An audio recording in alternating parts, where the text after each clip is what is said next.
I am here on top of my roof with my stovepipe.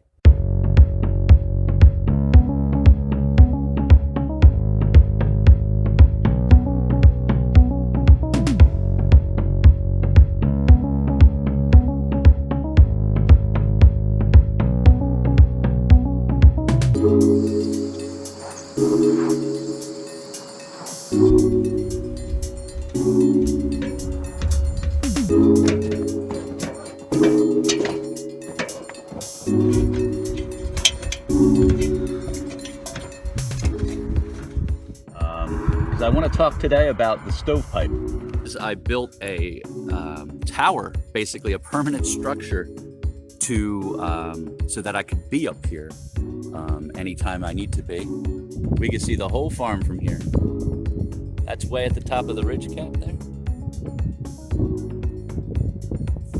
I built a number of things to guarantee that it's safe up here, and ultimately to get this stovepipe on top of this roof, which created major problems for us. The old one worked terribly. The old one was down there and it came through the roof, and it was, came up straight and it went up like maybe 10 feet, or no, at least 10 feet. And it was at the right distance from the roof and everything. And it was all to code, and it was a disaster. It didn't work. I'm not saying the code's wrong. It's just this house is so unique. It doesn't fit in with that regular code. So I had to come up with an exceptional solution. The whole thing is this. With the stovepipes, you have to be 2 feet above the roof line. Okay, there's the roof line, and the reason is if there's an object that's higher than the pipe near you, you get wind that comes in and downdrafts, and then that pushes the smoke into your house, and it's terrible. Believe me, it's awful. You wake up in the middle of the night and house is filled with smoke. You don't want that. Whoo, gotta catch my breath here. It is kind of breathtaking, actually. Look at that. This is the very top of our heating system for our home, and that is a baffle. It looks like a crown, and that baffles the wind, so it doesn't create venturi forces, or not too many, or turbulent venturi forces, and it does seem to work. It seems to be pretty effective. And then as we come down the pipe here, I have just a 6-inch collar. It's rusting. I'll replace it eventually, which I can do since I have this ladder. And then we have our metal bestis pipe. That's 8-inch pipe. Well, it's 6-inch pipe. It's 8 inches on the outside because it's insulated, so it has a thicker diameter. Another thing is I had to seal this up because I was getting rain leaking in here. In between, there's the 8-inch wall and then a 6-inch wall. You can see this is the 6-inch diameter, and this is the 8-inch diameter. And what was happening is water was coming in these seals here in between this gap. So what I did is I sealed it with some thermal silicone, and it seems to be, except for the heaviest rains, not getting any water dripping down in between.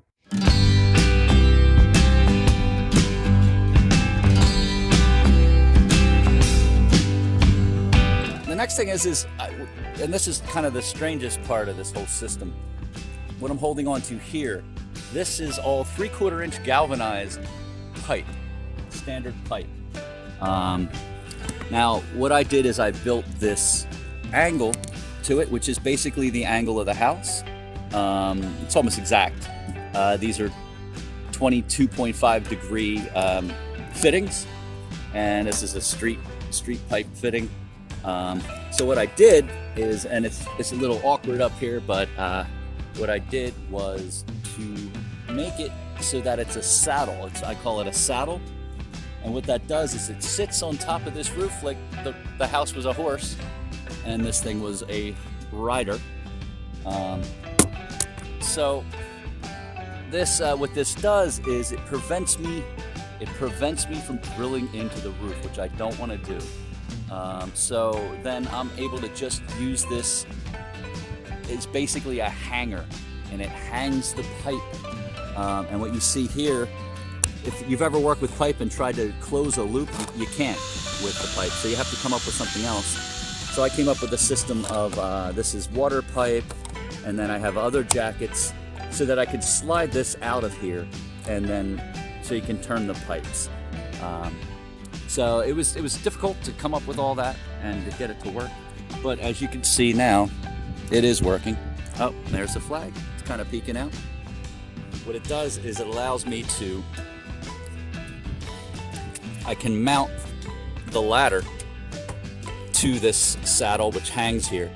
I can also mount the truss to this saddle, which I actually haven't done yet, because I don't really think I need to. Everything seems to be much more rigid than I thought. So yeah, that allows me to just use this to hang things from this point up here versus having to drill into the roof all the way up, which is you're penetrating your roof, and this roof was a monster.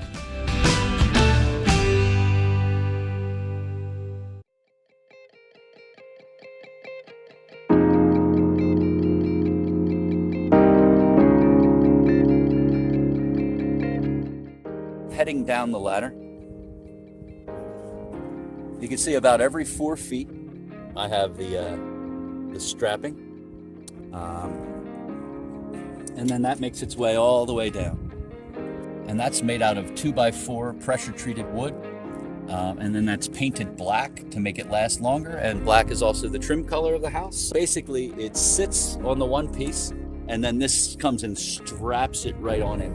This is 3/4 inch galvanized metal conduit, and what I did is I had to come up with equations to get to match an 8-inch diameter, and then I also put some that's some metal drip edge that I had spare parts for, so I put that in where the pipe is close to this, even though that's still 3 inches and 2 inches is the requirement.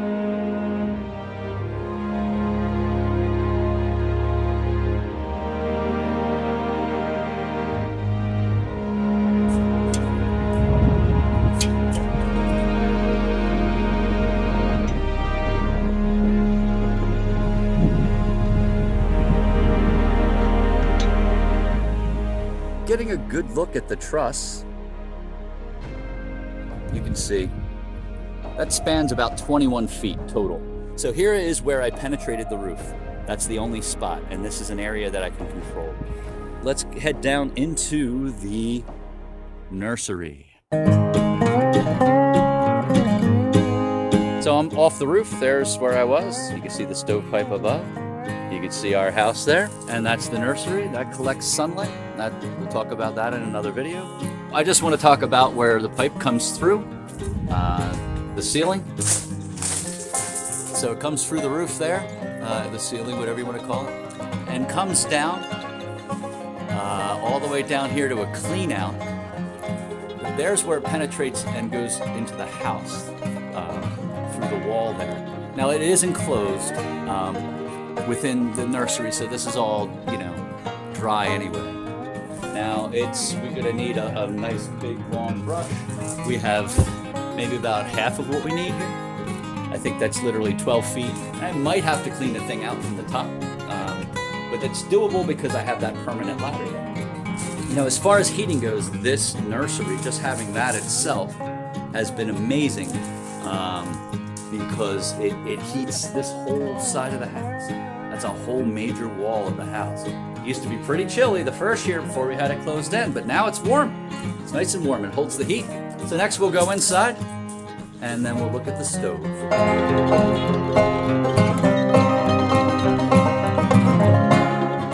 So we're inside the house now, and as you can see behind me, we have stovepipe coming in the wall here, and there's the insulated pipe penetrating the wall, and everything in there is metal and insulated and Roxol. This is fireproof, and comes down, and then we have I made a baffle. I made my own baffle. Might have to redo it, so that would block the air here and then let the air in. That is a tagine for making like Middle Eastern dishes. It's a beautiful stove when it's clean. Nice as she is, we're already looking to replace her, and this is our second stove. We had one that was temporary. We knew it.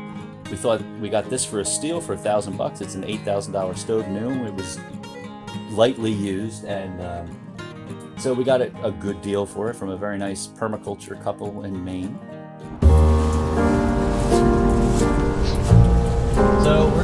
way to pick up Woody, our wood stove. That did say welcome to Maine. We're at the place. We're gonna go get the stove. All right, we got her. Loaded up in the truck. Look at that. Just have to get back to Vermont now with her in one piece. Right, puppy? Is that right, buddy? So yeah, she's a pretty one. She's a pretty. She's gonna keep us warm. That is a porcupine. That's a porcupine. Get him, buddy. No, don't get him. But for the same reason they got rid of it, we're gonna get rid of it. Same thing. We love doing that. We love just jumping in and making the same mistakes others have. But it wasn't that bad a mistake, because honestly, we could live with this stove. We might just need to retreat from some parts of the house on the coldest days, which is doable, honestly. The important thing is that the stovepipe works, and that wasn't working out for us at all in the beginning because of the smoke coming in. But now that that's working, it really doesn't. The stove it's a secondary consideration. She'll work. Her name's Woody, and she works fine, but not well enough. And after all that we've done to get here, to build a house on land, to build a farm on land, which we're in the middle of, house isn't finished either, as you can see. Look at that ceiling.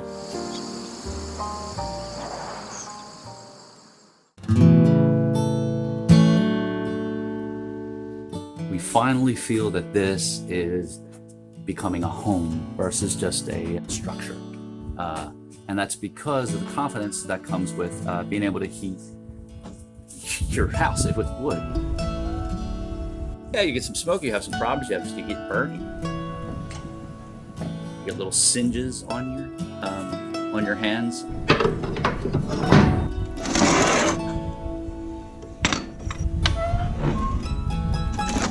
Just considering like everything going on in the world out there, just trying to rethink about the inefficient things that I used to think in my head.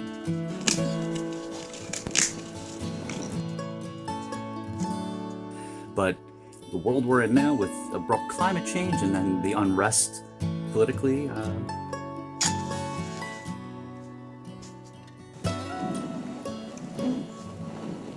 it makes you rethink. So it makes you you only have one life. It gives you permission to be strange and creative. And it just gives you permission to be good and to want good in the world. And one way to doing that is to have the power of heating your own home.